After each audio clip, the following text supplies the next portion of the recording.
How you doing, guys? Today I am doing some general layout of the 1056.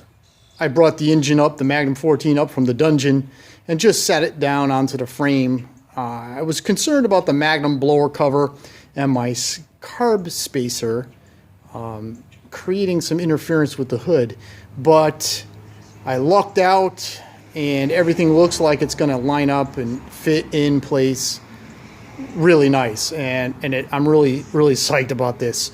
So what I did was, obviously, I put the hood on.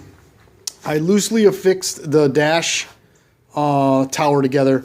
Don't worry, we're not going to use the polished dash surround. One day I just got kind of crazy and I said, I wonder what it would look like if one of these aluminum dashes was polished.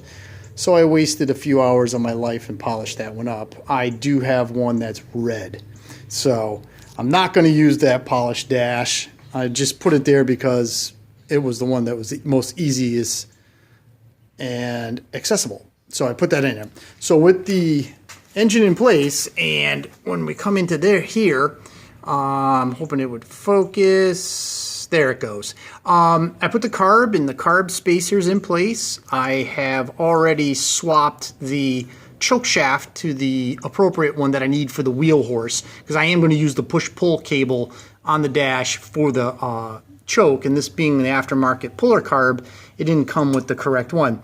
The only issue with it, it doesn't detent like the original Kohler or the Walbro carburetor, but it really doesn't matter because this will be controlled by by a cable. So once it's pushed into the dashboard completely, it locks it wide open. I'm never going to have an issue with it.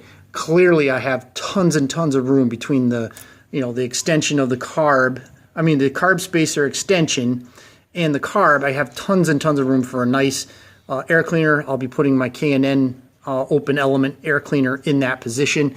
Really happy about that. I was really hoping that I wouldn't have to move the motor because of interference. Not going to be the issue. The engine's going to be bolted down in its original location.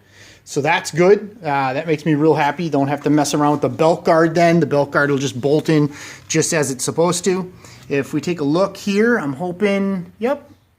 As you can see, there's clearance, enough clearance between the blower cover and the hood. So I'm not going to have to modify the blower cover like I did on my 857 to get it to fit. So the big Magnum 14 Magnum, oops, I said that twice, sorry. The Magnum 14 in lieu of a K-Series K321, it fits right into the original hood without any issue. What a plus. I was really dreading that I was going to have to mess around with the blower cover.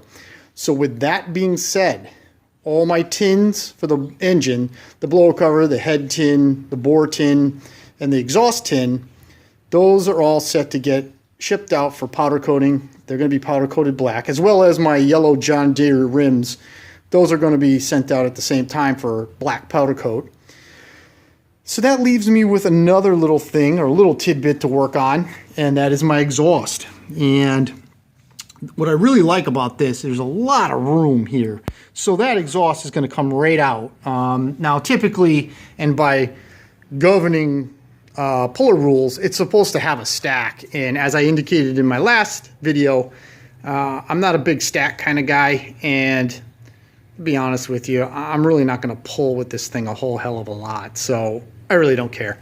What I'm going to do is I'm going to kind of build an exhaust like I did on my 857, but a little bit different.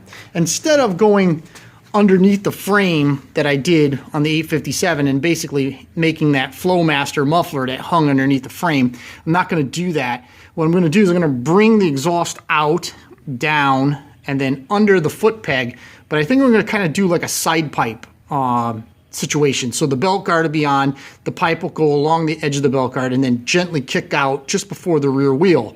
I am looking for a small like glass pack style exhaust that will be completely open but give me just a little muffle to the sound, because I just don't want it to be like ridiculously loud. So that is the plan for my exhaust. I'll have a little stay that comes off the frame to support the exhaust all the way down. And what I'm going to use is basically the parts I did on my 857. I went to, well, obviously, I'm going to use a exhaust flange from Midwest Super Cub. This diameter, this opening, is exactly the same size as the exhaust opening or the port on the engine. So this will match perfectly. The next thing I did was I went to eBay and I bought some of these small Kohler exhaust elbows. Now, these are usually pretty pricey. They run anywhere between, say, I don't know, I think the last was like $20 to 25 bucks. Somebody on eBay had 3 of these for like 12 bucks a piece. So I nabbed them. And what's awesome is they fit really nice to the flange. Basically, I won't have to do too much. There's going to be no, what do you want to call it? It'll actually fit on this port really good. I am going to have a little bit of an issue with the bolts. I'm going to have to figure that out, how I'm going to work that. But essentially, I got 3 of these. One will, come off the port. That will get me, let's see here.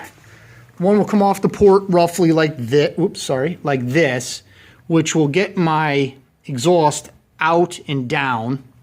Then obviously I'll have another one in somewhere in this position to get me going. And then I might use one for like the actual exhaust tip. For the pipe, I went to McMaster Car and I just ordered up the same outer diameter pipe. So that fits just like that. It was 1 3/8 I believe. Outer diameter, not inner. But it fits mint, so they'll be real easy to weld. And I'll just tack weld this shut. And if need be, I'll just put a little bit of, I'll just weld this shut and then just grind it on both sides and make it look real nice. But my goal here, unlike the 857, is to build an exhaust pipe that just looks like all one pipe. So when I grind all these welds down, smooth it all out, the transitions will be absolutely perfect. I'll have my buddy ceramic coat the exhaust, and it should just look, in my opinion, it should look really cool. Just a nice silver color coming right off the exhaust port, right down, and then along the frame rail or along the belt guard. I bought 2 of these pipes from McMaster Car. I think they were like, I think they were 20 bucks a piece. They're like $18.99 or something like that. Let me get some fairly thick wall so that way it'll stand up to the heat. It'll be easier to weld.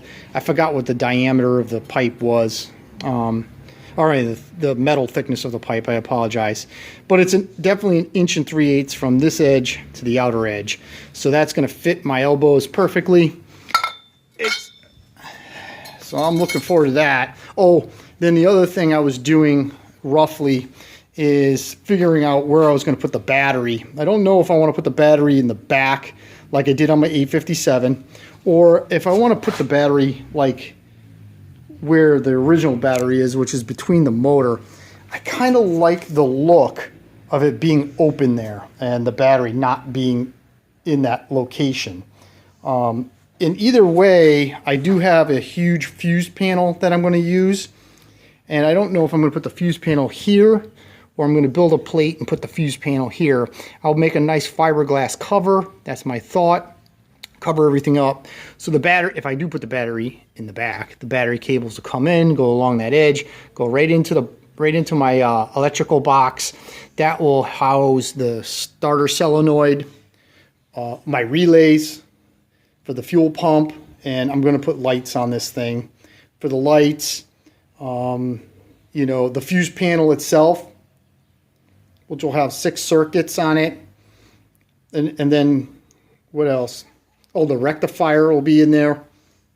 Basically to get rid of, when I did, take a step back, sorry. When I did the 857, I hid all the electronics in the tower, which was a great idea, but now that I have to do like little fix-its here and there on the electrical system, it's become a real nightmare, and I'm not going to do that. But I don't want to see a whole bunch of wires everywhere, so that's why I'm going to just have like one main harness that goes in, so that way the wires that need to go up to the dash will be hidden in there, and the main battery cable will be hidden in there, and then there will be one little wiring harness going towards the motor, which would be for the ignition and for the stator. I think that's the way it's going to go. So that way we'll just have 2 clean wires, one going out, one going in, you know, on both sides, one going in, one going out. And then I'll snake the main harness up the side of the tower, and then ultimately it'll come in somewhere around in this area, in the stock location, and then feed my dash panel itself. The dash, I'm thinking, obviously there's going to be no throttle cable because the throttle will be on the foot. I'm going to use the throttle hole as the actual choke hole for the choke cable, and I'll have this blocked off. I will have an ignition switch, but the ignition switch is only going to trigger the starter. Everything else is not going to be used. I'm not going to use the accessory wire. I'm not going to use the ignition wire pegs on the ignition switch itself, because I'm just not going to do that. I'll have a couple toggle switches, one for the ignition, because with the stator, excuse me, with the magneto, I just need a ground wire. So I'll have just an on-off grounding switch for the magneto. There'll be an on-off switch for the fuel pump, so that way it'll be a completely separate circuit from the ignition switch. And what else? I think that's basically how it is. And it's just going to be very clean, very, like, not a lot there. Wow. That was a lot of talking, wasn't it? But that's what I'm going to be working on. Now, this weekend, unfortunately, I have a birthday party for a kid to go to. My wife, yeah, as you can tell, my wife pretty much is a saint. I mean, I got cars, seniors, a lot of junk, got Grand Nationals. You know, you've seen my junk in the shed. So every once in a while, she kind of says, you're going to have to do this. And this kid birthday party is one of those things I just have to do. I can't get out of it. But it doesn't matter. The people are real nice, and the kid's real cool. He's a cool guy. So I don't mind so much. So I don't know how much of this will actually get done this week, or this weekend, I should say. But that is my overall plan. That's where we're going next. All right, guys. Thank you very much for watching, as always. And I hope you're interested. I am going to, the motor probably won't be on the frame next, because I'm going to drop off all my stuff to get powder coated black. I'll do that this week.